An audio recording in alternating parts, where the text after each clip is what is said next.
El modernismo Rubén Darío. Entre los siglos XIX y el XX, el modernismo irrumpe en el panorama de las letras latinoamericanas y españolas. Este movimiento literario tiene grandes influencias del romanticismo, del parnasianismo y del simbolismo, y busca su inspiración en los modelos europeos a los que admira. Podemos decir que el modernismo es la expresión de las letras en español de la crisis tanto espiritual como literaria de finales del siglo XIX y de la forma de vida en ese momento histórico. Los temas del modernismo buscan la soledad, la sensualidad, el amor, el erotismo, y se plasma en la idealización de la mujer. Hace una defensa del indigenismo y de lo hispano, un pasado que le da armonía y cohesión a su mundo. El exoticismo en la poesía modernista es fundamental y se muestra a través del lenguaje. Nombres de flores exóticas como el loto o la magnolia, materiales como la seda o la porcelana, las piedras preciosas como el jade, la esmeralda, el rubí, nombres de lugares exóticos o mitológicos, los cultismos y galicismos. Todo ello crea un clima aristocrático y a veces decadente. El escritor más emblemático del modernismo fue el nicaragüense Rubén Darío, probablemente el autor más influyente de dicho movimiento. Su actividad profesional, primero como periodista y más tarde como diplomático, le permitió viajar por diversos países. Así recibió las influencias del romanticismo francés, en especial de Víctor Hugo, aunque también recibió a los parnasianos como Wouter y a los simbolistas, sobre todo a Paul Verlaine.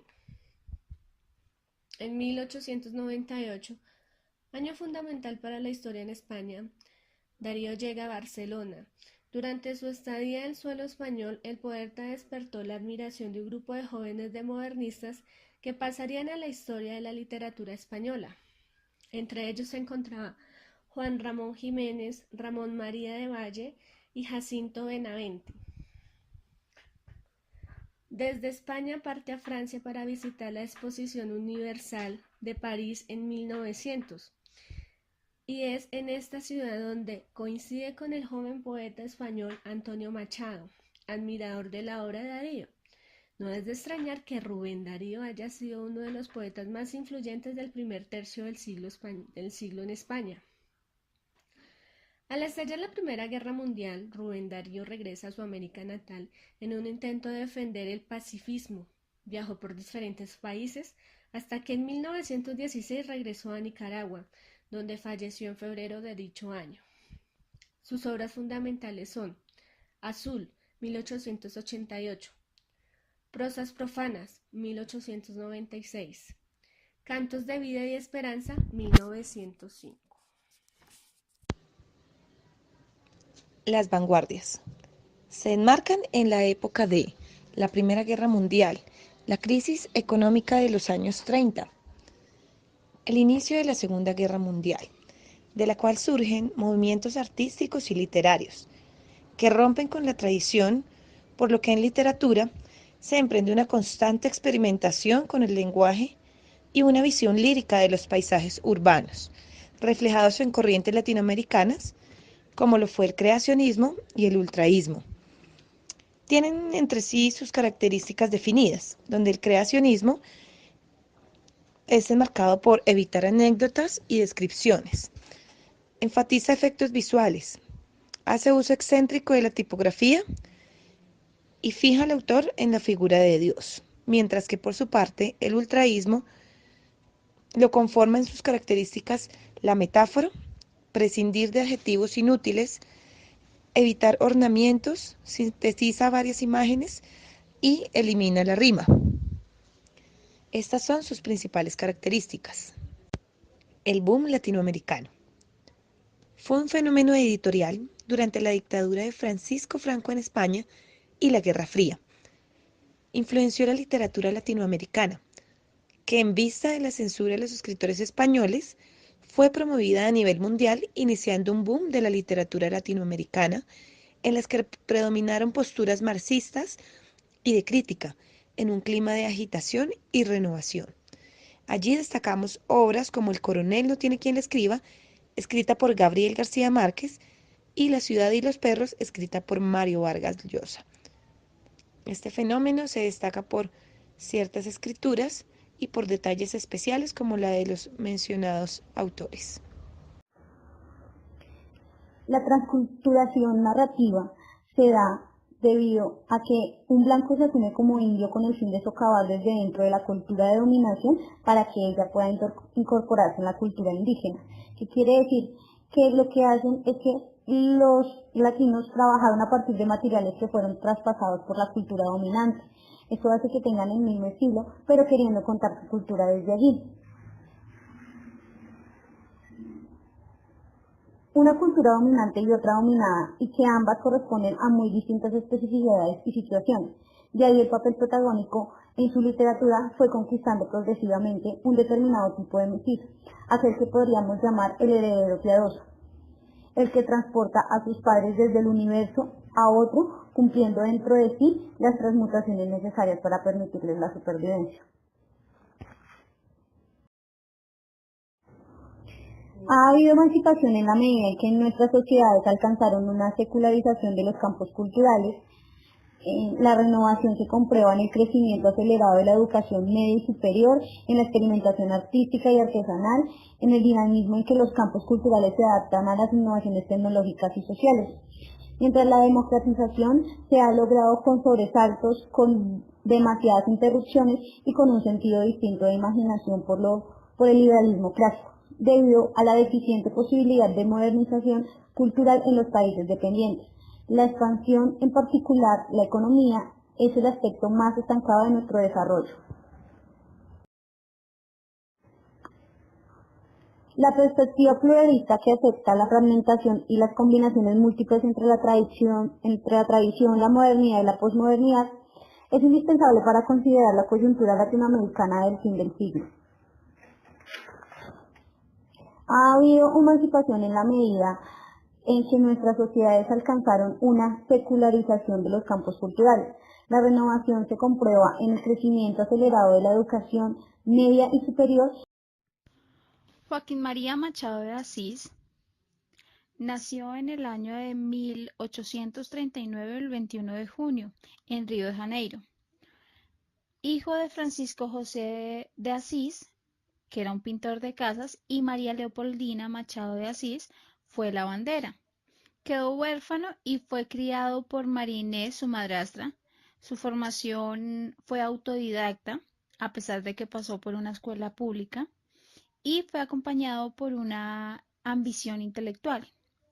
Uno de sus primeros trabajos que desempeñó fue en una panadería, en donde aprendió a leer y a traducir en francés.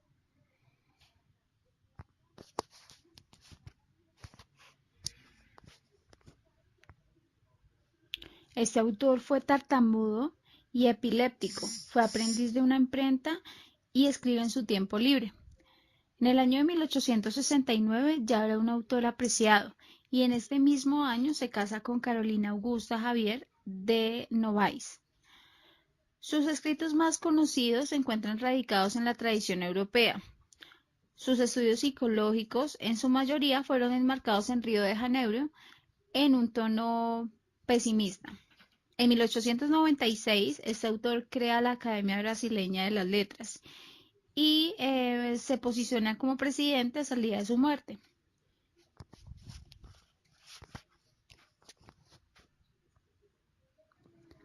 Entre sus novelas destacadas se encuentran Memorias póstumas de Brás Cubas en 1881, que es una narración en la que utiliza técnicas de asociación libre.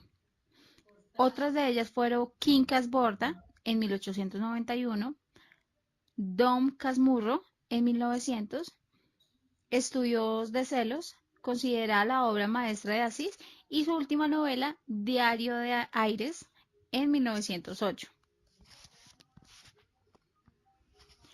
Joaquín María Machado de Asís falleció en Río de Janeiro el 29 de agosto de 1908. Dos acontecimientos importantes en la biografía de Joaquín Machado fueron el ingreso de Administración del Estado en 1867 en el Diario Oficial y después en 1873 en la Secretaría de Agricultura y continúa con su matrimonio con Carolina Novaes, como ya lo mencioné, en 1869. El matrimonio con Carolina no solamente contribuyó en una estabilidad emocional de una vida feliz, sino que adicionalmente él encontró en ella una lectora culta que lo indujo al conocimiento de los autores ingleses que tanto influenciaron en su vida, en la narrativa de su madurez y a una lectora inteligente con la que discutió su propia obra. Machado realizó debates en el Senado y fue obligado a reflexionar sobre la política y la vida social. En la mayoría de sus obras maestras de la narrativa fueron escritas en medio de la vida que este autor tenía, una vida plácida y ordenada. Ya para el año de 1897, este autor era ya considerado el mejor escritor brasileño, aclamando la Academia Brasileña de Letras, de la cual fue el miembro fundador, el presidente, y que fue su proceso hasta el día de su muerte. La causa secreta. Cuento escrito por Joaquín Machado de Asís, uno de los mejores narradores del siglo XIX. Este relato es del libro que lleva el mismo nombre, La causa secreta y otros cuentos de almas enfermas, publicado en 1885. En la historia se habla de tres personajes, una pareja y García, un médico, que después de varias situaciones que envuelven a Fortunato y García, entablan una relación de amistad.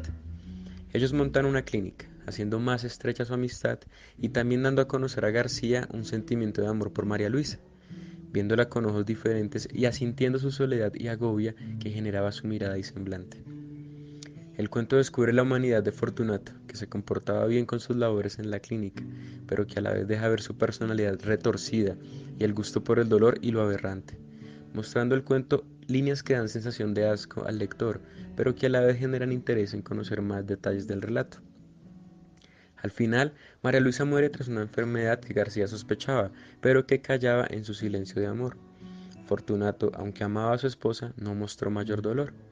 En la escena final se muestra a García dar un beso en la frente al cadáver de María Luisa entre lágrimas de dolor por su amor callado.